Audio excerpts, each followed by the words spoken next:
నేటి తరం పిల్లల ప్రవర్తన చాలా దారుణంగా ఉంది. భవిష్యత్తు ఆలోచనలు, కెరీర్ మీద ఫోకస్ అనేదే లేదు. కేవలం సోషల్ మీడియా, సినిమాల ప్రభావంతో పెడదారి పడుతున్నారు. చిన్న వయసులోనే కామం వారిని కమ్మేస్తోంది. క్షణికమైన శృంగారం కోసం బంగారం లాంటి భవిష్యత్తును నాశనం చేసుకుంటున్నారు. చివరకు తమ వాళ్ళను కూడా చంపేసుకుంటున్నారు. హైదరాబాద్లోని జీడిమెట్లకు చెందిన 16 ఏళ్ల బాలిక తేజశ్రీ వయసుకు మించిన దారుణం చేసింది. దారి తప్పిన ఈ బాలిక తన తల్లి అంజలి సోదరితో కలిసి ఉంటోంది. దాదాపు 20 ఏళ్ల నుంచి ఇక్కడే ఉంటూ జీవనం సాగిస్తున్నారు వీరు. ఈ అంజలి ప్రముఖ తెలంగాణ పోరాట యోధురాలు చాకలి ఐలమ్మకు మునిమనవరాలు. అంతటి చరిత్ర ఉన్న వంశంలో ఈ తేజశ్రీ ఓ చెడ పురుగు. కేవలం 16 ఏళ్ల వయసుకే ఆమె ప్రేమలో పడిపోయింది. ఇన్స్టాలో 9 నెలల క్రితం శివ అనే 19 ఏళ్ల కుర్రాడితో ప్రేమలో పడింది. ఆ తర్వాత ఆమె కోసం జిడిమెట్లో వచ్చేశాడు శివ. ఇద్దరూ కలిసి సాన్నిహిత్యంగా తిరగడం మొదలు పెట్టారు. ఈ శివది నల్గొండ జిల్లాలోని కట్టంగూర్. డైలీ కూలి పని చేసుకుంటూ జీవనం గడుపుతున్నాడు. అయితే ఇన్స్టాలో పరిచయమైన తేజశ్రీ ఆ కుర్రాడి మైకంలో పడింది. చదువు పక్కన పడేసి ప్రేమ పేరుతో తిరగడం మొదలుపెట్టింది. చాలా రోజుల తర్వాత తల్లి అంజలి కనిపెట్టింది. నిత్యం ఫోన్లో మాట్లాడుతూ ఉండడం గమనించి ఆరా తీయగా ఓ యువకుడితో మాట్లాడుతున్నట్లు గుర్తించింది అంజలి. వెంటనే కూతురికి వార్నింగ్ ఇచ్చింది.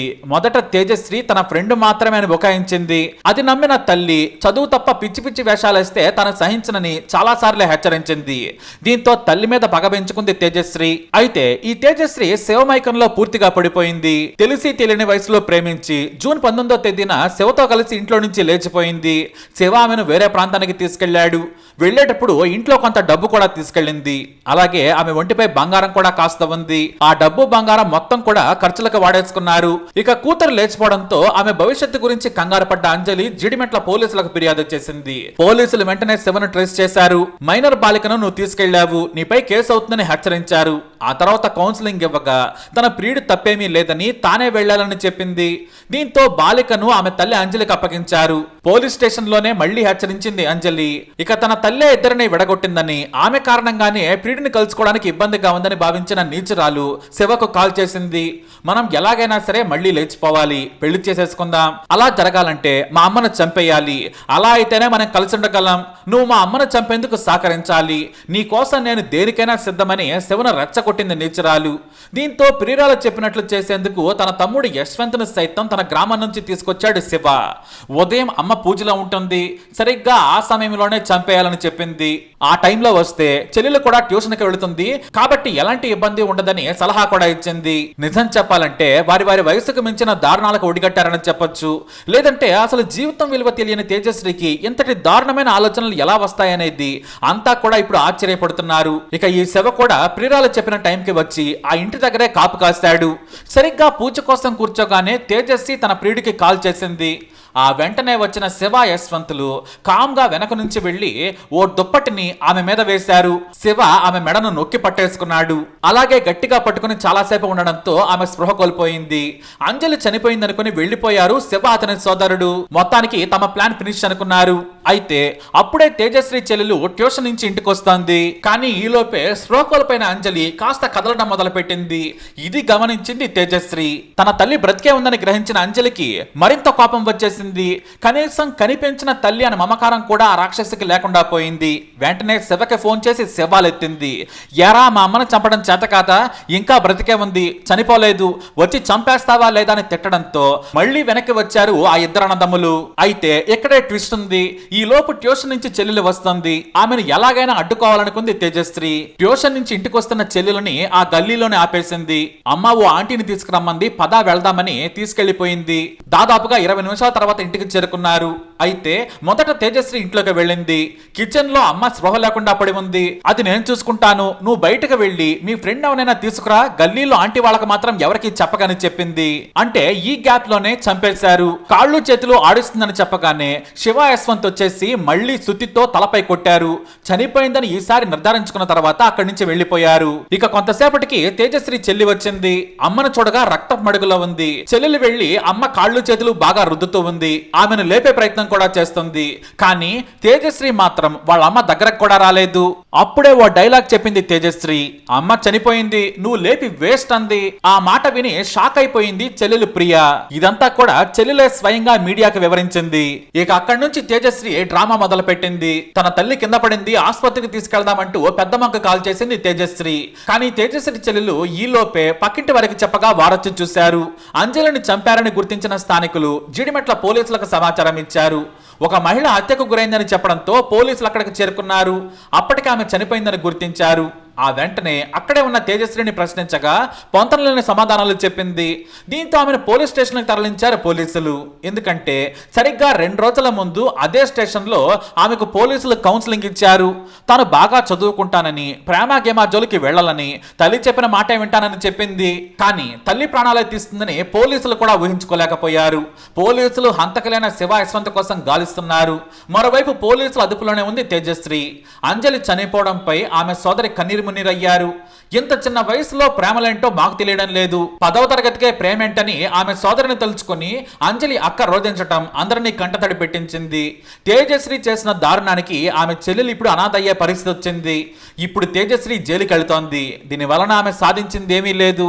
పోలీసు కేసు భవిష్యత్తు అనేది ఏమీ తేలకుండానే కేవలం శృంగారం పిచ్చితో తల్లినే చంపుకుంది ఆ రాక్షసి. ప్రతిరోజు తల్లి తన పిల్లల కోసం ఏదంటే అది చేసి పెట్టేది. ఖరీదైన బట్టలు కొనిపెట్టి బాగా చదువుకోవాలని ప్రోత్సహించేది. తాను ఎంతో కష్టపడుతూ వారిని పోషిస్తోంది. ఓ కాలేజీలో పనిచేస్తున్న అంజలి మహిళా మండలిలో కూడా యాక్టివ్గా ఉంటారు. సామాజిక ఉద్యమాల్లో సైతం ఆమె ముందుండి పోరాడుతారు. కానీ తన కూతురిలో ఓ హంతకురాలు ఉందని ఆమె ఊహించలేకపోయింది.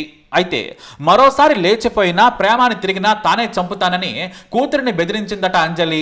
దీంతో నువ్వు నన్ను చంపడం కాదు, నేనే నిన్ను చంపుతాను, ఆ తర్వాత ప్రియుడితో తిరుగుతానని కక్ష పెంచుకొని తల్లినే చంపేసింది ఈ బాలిక. ఇంత చిన్న వయసులోనే ఇలాంటి దారుణం చేసిందంటే ఆమెకు భవిష్యత్తు లేనట్టే. చదువు విలువ, భవిష్యత్తు గురించి ఆలోచన లేని పిల్లలే ఇలాంటి దారుణాలకు ఒడిగడుగుతున్నారు.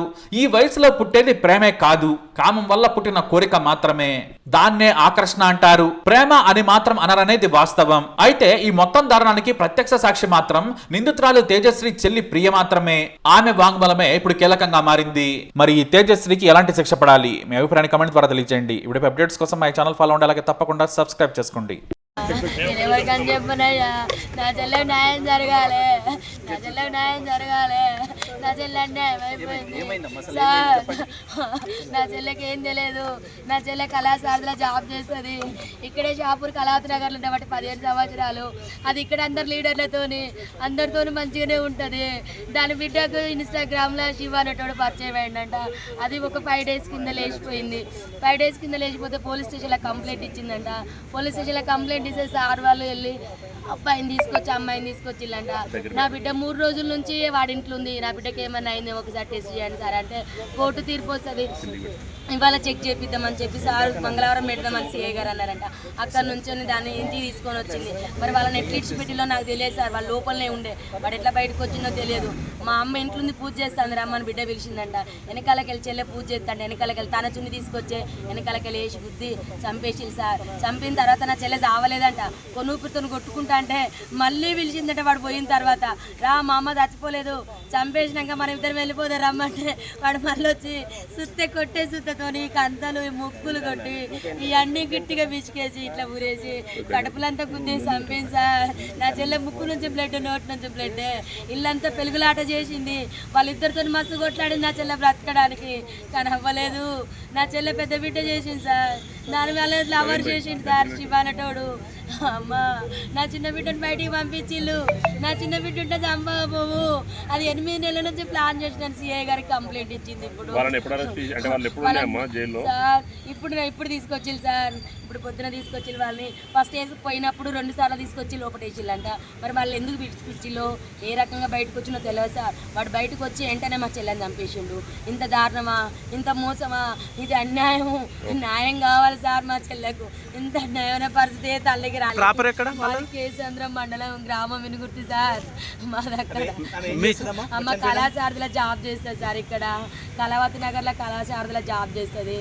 అమ్మ మహిళా మండలిలో పనిచేస్తుంది. శాఖ రాకలైలమ్మ మనవరాలని ఆమె ఉద్యమాలు చేస్తుంది. అందకృష్ణ మాదిగతో కూడా ఆమె అందకృష్ణ మాదిగ దాంట్లో కూడా ఎస్సీ మైనార్టీ అధ్యక్షురాలు సార్. ఆమె దళం పెద్దది సార్, ఆమె సాగు చిన్నది సార్.